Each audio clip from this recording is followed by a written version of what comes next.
Well, I'm with Fabio, the Adonis Wardley, 15-0, 14 knockouts. Big fight coming up for you on the undercard of Dillian Whyte and Jermaine Franklin against Nathan Gorman for the British heavyweight title. That Lonsdale belt can become very special, can't it? Yeah, it's a massively just prestigious. I think I was saying before that I think no matter how people take their boxing careers, whether they skip belts, whether they jump straight into kind of high-level fights and stuff, in pretty much all boxers' career, they at some point want to grab hold of that prestigious Lonsdale belt. But physically, though, and aesthetically, it's quite a beautiful belt, isn't it? It's a beautiful looking belt. You have to kind of build a mantelpiece to put it on. Yeah, put it centre and build everything else around it.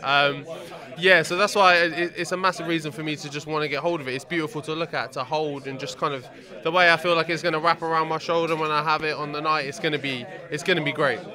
Tell me about the opponent in Nathan Gorman. We've seen him in his difficult fight was Daniel Dubois. He didn't come through it, but in general, he can box. He's from the traveller community. He knows his way around the sport. It's his national sport from his tribe, if you like. Definitely. So, I mean, look, you have the option to go in there. You like to obliterate people. That's your style, isn't it? And you've talked to us today about you and Dillian Whyte sparring hundreds of rounds, and yeah, he raised his eyebrow a little bit, like, you know, you said no, he pushed me down, or he said he pushed you down recently, but I suspect you've hurt him in the past as well. But do you have to approach in a different way because you have dynamite in your hands? There's no other division like the heavyweights. One tiny mistake can put you back in the snakes and ladders game, can't it? Yeah, massively, and that's the thing. Like, ultimately, I've got a high KO ratio, and I'm big, I'm powerful, and whatever. But Nathan's a heavyweight as well. He's knocked people out. He's stopped people. So it's not about me just going in there gung ho and just banking on this right hand to land and getting him out of there. I've got to be more strategic. I've got to establish be the jab. Yeah. Exactly. He knows how to box. He was in the GB squad as an amateur. He's been boxing pretty much his whole life, or at least fighting anyway. So he's familiar in them circumstances. So I need to be a bit more coy about the things I'm doing, not so gung ho, guns blazing, just trying to get in there for a real tear up, and just be a bit smarter. But that's an aspect I'm really looking forward to showing, because for the most of my fights, everyone's just seen Fabio the guy that can knock someone out. Great, okay, I've ticked that bit off. But now it's time for me, in a real good competitive fight, to show Fabio the guy that can really box, establish a jab, put combinations together, and then get his opponent out of there. Did you grow up tough? Yeah, I grew up always wanting to put myself in testing situations, I think. I think that's probably the basis of why me and Dill get on so well, or why Did colour affect you as a young person? Yeah, where you grew up in Ipswich. I'm from Ipswich, Suffolk, and there's not, especially when I was growing up at least, there's not a massive amount of diversity.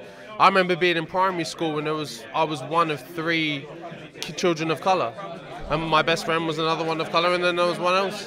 When you're in that situation, when you're young and vulnerable, I mean, you're a grown man now, but do you have to think, I need to protect myself?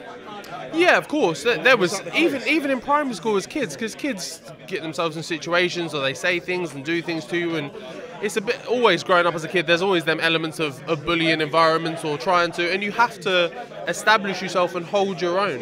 Thankfully, I was always quite a big kid. I was quite tall, at least. Big kid with tiny ears. Nothing wrong with that. I've been speaking to my family or something, because that's what they always go at me for. You're a big man with tiny ears. Yeah, it is. It's a funny one. You? No, I don't care. It doesn't matter. It doesn't matter to me. I'm teasing. No. But yeah, obviously going through school and stuff, there was odd occasions where I had to defend myself. For having tiny ears? Well, that was one as well. I've been teasing you about having tiny ears. Maybe we'd have become mates. No. Maybe we would have.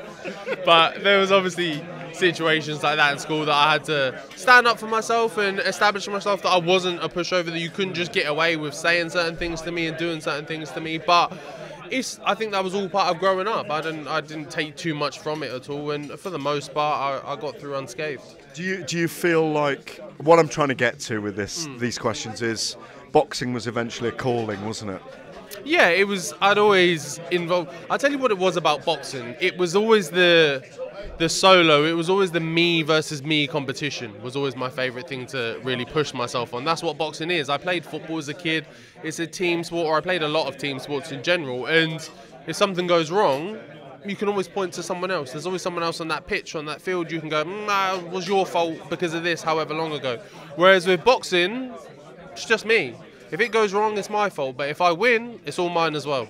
The looming figure of Dillian Whyte was about to glass you from behind then. And I mean, we're going to speak to him in a minute. But do you feel fortunate that you've got Dillian around? You've got Anthony Joshua, Tyson Fury, Derek Chisora, Daniel Dubois, Nathan Gorman, your opponent. There are about, have I missed someone out there? There's about 5 or 6 British heavyweights ranked in the top 10 in the world. Joe Joyce as well. That's who I missed. I mean, I've been around the sport 32 years reporting on it. Never known it. It was always about how good the Americans were. Yeah. But is it inspiring to have all those figures and that there's an interest from the British public in heavyweight boxing? And so you can almost materially visualise where you can go. Yeah, that's the thing. No matter your style, your interest, your background, there's someone you can look to go, hey, he's done it. Like I can look to Dill because he's from my colour, my race, my ethnicity, or whatever. Or someone like Nathan Gorman can obviously look to Tyson Fury and things like that. You can look at these different people and find someone you can relate to and go, you know what?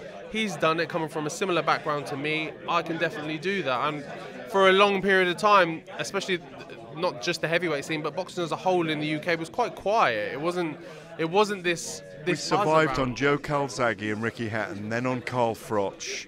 Nazim Hamid went away. Those were the big stars, you know. We didn't have a heavyweight star. We had David Hay and then Lennox. Like we had like 1 or 2 at a time. Correct. Now we've got 5, 6, 7 10, all at once. 10 or 12. It doesn't matter where you look. It doesn't matter what division. You can find one.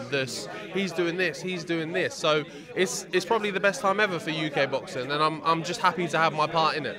We cannot wait to see you fight Nathan Gorman on November the 26th, isn't it, in London? In London, Wembley Arena, OVO. So great night, great venue, and I can't wait. I really can't wait. These are the moments that I live for. Like, I want to get stuck into these big fights. Big, brash, bold and beautiful, and that's not Dillian Whyte. That's Fabio Wardley. Cheers, thank you.